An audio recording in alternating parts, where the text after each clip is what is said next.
We will open the floor to questions, and we'll start with Josh Sullivan. Hi, Coach. Given how important Chastity Patterson has been to the program in such a short period of time, how special would it be for you to have her go out with a really good postseason run this year? Chastity has been incredible for our program. She has helped take us to the next level.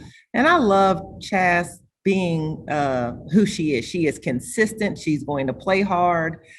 She can score, and she's a winner. She knows how to win. And I would love to send her out with a great postseason. John Wong. Hi, Kara. You talked about moving up a chair at the beginning of the year. Now that you're in that head coaching position, what's going through your mind as you head into the postseason? Yes, moving over a chair. It's been a big move, a huge adjustment, and I am continuing to learn as I go. But what's going on in my mind, just what I told the team yesterday, March is what you play for. Let's have fun. Let's be focused.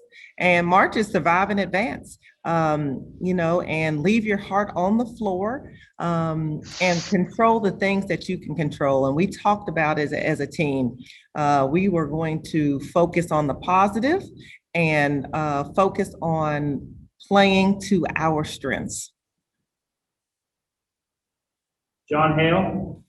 Coach, obviously you all want to win this week at the SEC tournament, but specifically, what are your goals for this week in terms of looking ahead to the NCAA tournament moving forward? Well, yes, the goal is to win. Obviously, the SEC tournament is extremely important, but March, what I said, it is a survive and advance. And this is what you practice for. This is what you sacrifice for. And I just tried to remind the team, there are still a lot of positives about this group. We are very talented. We have a lot of depth. We're still one of the top teams in the country, and we are a dangerous team. And now we just have to focus on playing to our strengths consistently to make a deep run. John Wong. Yeah, Kara, I like hearing that you're playing to win. I guess I'm looking for a little bit of reassurance. The fact that your team hasn't been able to win 2 SEC games in a row this entire year, what is it about this team that makes you think that they can go on a 4-game run? Well, what you have to do is focus one game at a time. And so that's all we can do is look at the game, and the next game is always the most important. And then in March, it's one or done. And so you have to play with a sense of urgency. But we've been resilient all year. And yeah, maybe we have had some mishaps, but we've been able to bounce back. And now this is the time where in March, all coaches and all teams, hope that you are prepared to peak at the right time.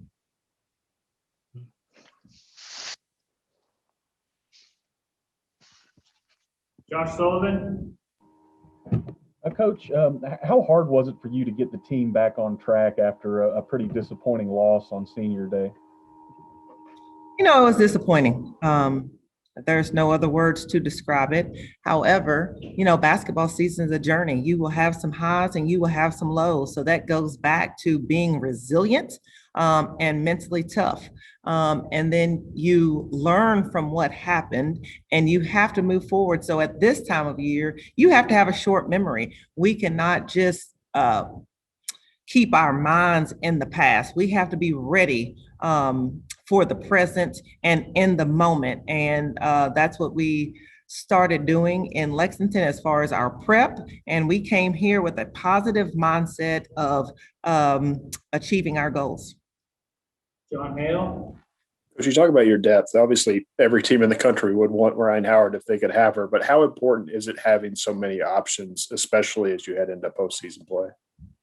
I mean, having Ryan Howard is great. Obviously, she's very gifted, and congrats to her for SEC Player of the Year, well deserved. Also, Chastity, all defensive team.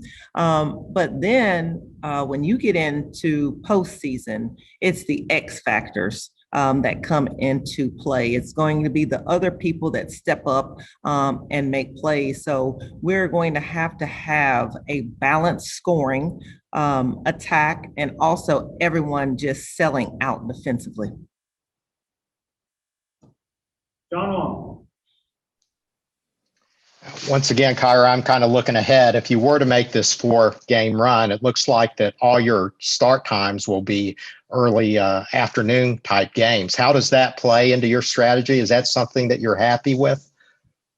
You love looking ahead. I'm gonna have to talk to you one day. You love looking ahead. I'm more of a present person. You seem to be a look ahead. But, as far as, start times, what I told our team, listen, we can't control a lot of things. The only thing we can do is control what we can control. So the start time is early.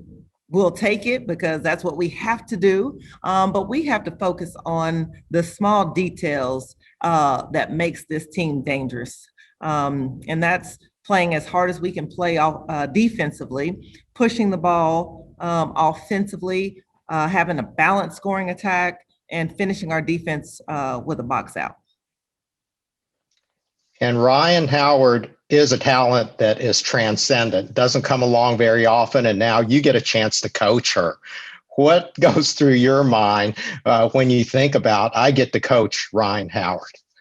It's pretty special, and she is a talent. But what I love about Ryan, she wants to be coached, she wants to be pushed, she wants to learn. And the staff does an amazing job with helping her improve. And she has goals, obviously, beyond Kentucky that we have to help her get ready for now. So we just can't let her rest on her talent. And she knows that we are not, but also just having great relationships and really just trying to enjoy her and this team, even though, March is it's March Madness for a reason, but, taking time to really enjoy the moment with them. Anything else? As far as the starting lineups, you've had some success with this current lineup. Is that something that you plan on continuing? Yes, we'll have the same lineup. Thank you.